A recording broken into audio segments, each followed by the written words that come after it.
A tornado watch has been issued for the Twin Cities and much of greater Minnesota, triggering concern across the region as forecasters warn of volatile atmospheric conditions. The alert, issued by the National Weather Service, signals the possibility of tornadoes, large hail, damaging winds, and heavy rainfall through the evening and possibly into the early morning hours. The watch stretches across a wide swath of the state, from Minneapolis and St. Paul in the southeast, up to Duluth and surrounding northern regions, and westward toward the prairies bordering the Dakotas. Residents in these areas are being urged to remain on high alert, with emergency management officials reinforcing the importance of preparation and swift action if the situation escalates.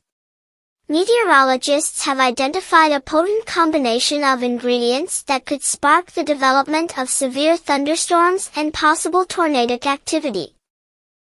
A warm, humid air mass is moving up from the Gulf of Mexico, colliding with a cooler and drier front descending from the Canadian plains.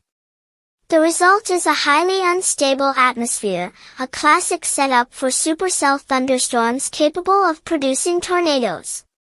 What makes this system especially concerning is the presence of strong wind shear, changes in wind speed and direction with height, that can cause thunderstorms to rotate.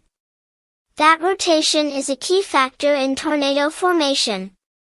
When wind shear interacts with a thunderstorm's updraft, it can stretch and tighten that rotation, forming a mesocyclone and increasing the chance for a tornado to develop. While no tornadoes have been reported yet, forecasters stress that conditions are fluid and can evolve quickly.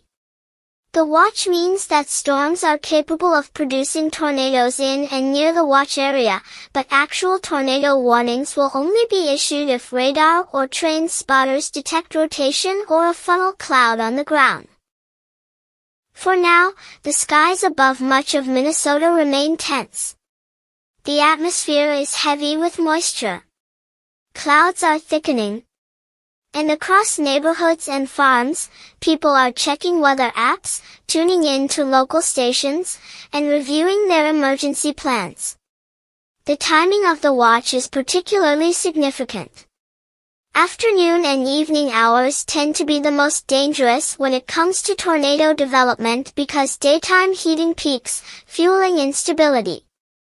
Schools in affected counties have already issued alerts, with some districts opting to cancel after-school events. Sporting games, outdoor activities, and public gatherings are being postponed as the threat level rises. The Twin Cities metro area, home to more than 3 million residents, is bracing for potential impact. Emergency sirens are being tested, and community shelters are on standby. In rural areas of greater Minnesota, volunteer fire departments and storm spotters are coordinating with county emergency services to stay ahead of the storm. Minnesota's unique geography, with its mix of open plains, river valleys, and urban areas, presents specific challenges in warning and protecting diverse populations spread across such a broad region. This isn't the first time Minnesota has faced a dangerous storm setup. Historically, June is one of the most active months for severe weather in the state. Tornadoes have touched down in nearly every part of Minnesota over the years, with memorable outbreaks occurring in places like Albert Lea, Wadena, and even the outskirts of Minneapolis itself. But the memory of past tornadoes, while sobering, also reminds residents of the need for resilience and readiness. According to the Storm Prediction Center, much of central and southern Minnesota is currently under a Level 3, Enhanced Risk, designation for severe weather. That means multiple storms with the potential for tornadoes are expected. In addition to that, there's also concern for large hail, possibly greater than 2 inches in diameter, and damaging wind gusts over 70 miles per hour. These aren't just minor inconveniences. Large hail can damage cars, windows, and roofs, while high winds can knock down trees, power lines, and cause widespread outages. Flash flooding is another risk, especially in low-lying areas or regions where the soil is already saturated from recent rain. In such dynamic conditions, one storm can spawn several types of weather hazards in a matter of minutes. This evolving threat underscores the importance of situational awareness. Local authorities are urging residents to take the watch seriously and not wait until a warning is issued to act. Waiting too long can mean the difference between safety and tragedy. One of the most valuable tools during severe weather is the NOAA Weather Radio, which provides real-time alerts independent of cell networks. In rural parts of Minnesota where cell service can be spotty, NOAA radios are often the first, and sometimes only, line of defense when storms approach. Meanwhile, on social media, hashtags like #MNTornadoWatch, #SevereWeather, and #MNStorms are trending as meteorologists, emergency services, and storm chasers post live updates, radar snapshots, and safety advice. Twitter, Facebook, and TikTok are all buzzing with videos of churning clouds and wind-whipped trees, while YouTube live streams track storm cells across the state in real time. National Weather Service offices in the Twin Cities and Duluth are working around the clock, updating models and issuing rapid updates as the situation develops.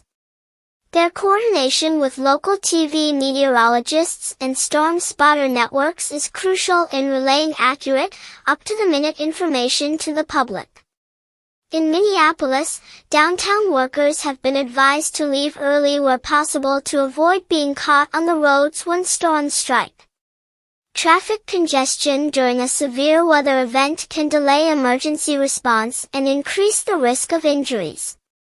Public transit systems like Metro Transit have contingency plans in place, but the recommendation remains the same: stay home if you can, and make sure you have a shelter option wherever you are.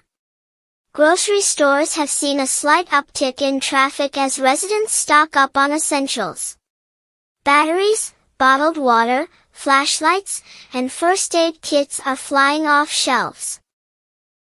For those who've lived through past tornado watches, the routine is familiar, but never comfortable. You can prepare all you want, but there's always that moment of uncertainty when a storm cell strengthens on radar, and you realize it might be heading straight for you. In a nursing home just west of St. Cloud, staff are reviewing shelter-in-place protocols. Many residents are wheelchair-bound or require assistance to move. In these cases, having a well-rehearsed plan is critical. Meanwhile, a volunteer firefighter in Kandiyohi County is checking his radio, fueling his truck, and preparing for a long night. "We've been lucky before," he says, "but you never know when the next one's going to touch down. You always hope it won't happen, but you always prepare like it will."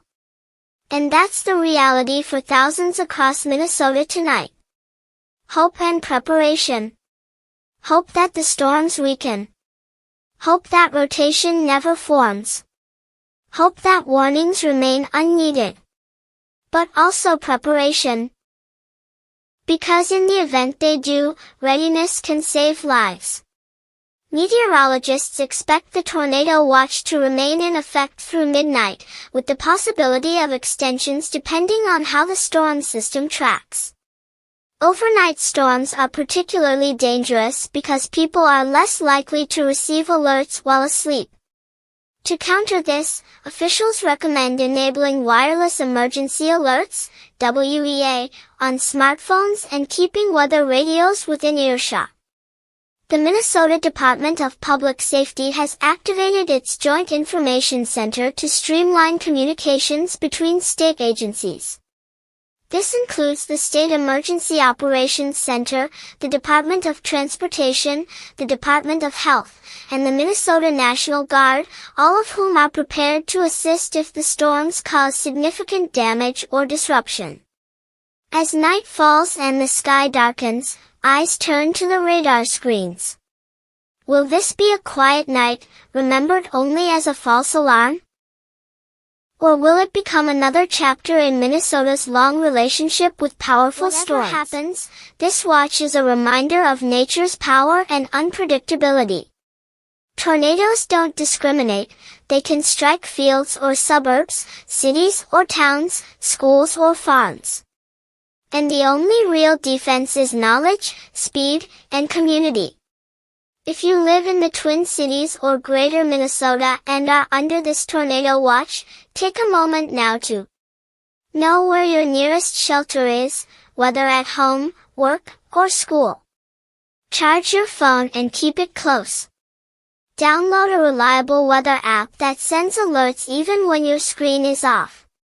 Turn on your NOAA weather radio if you have one. And most importantly, stay tuned.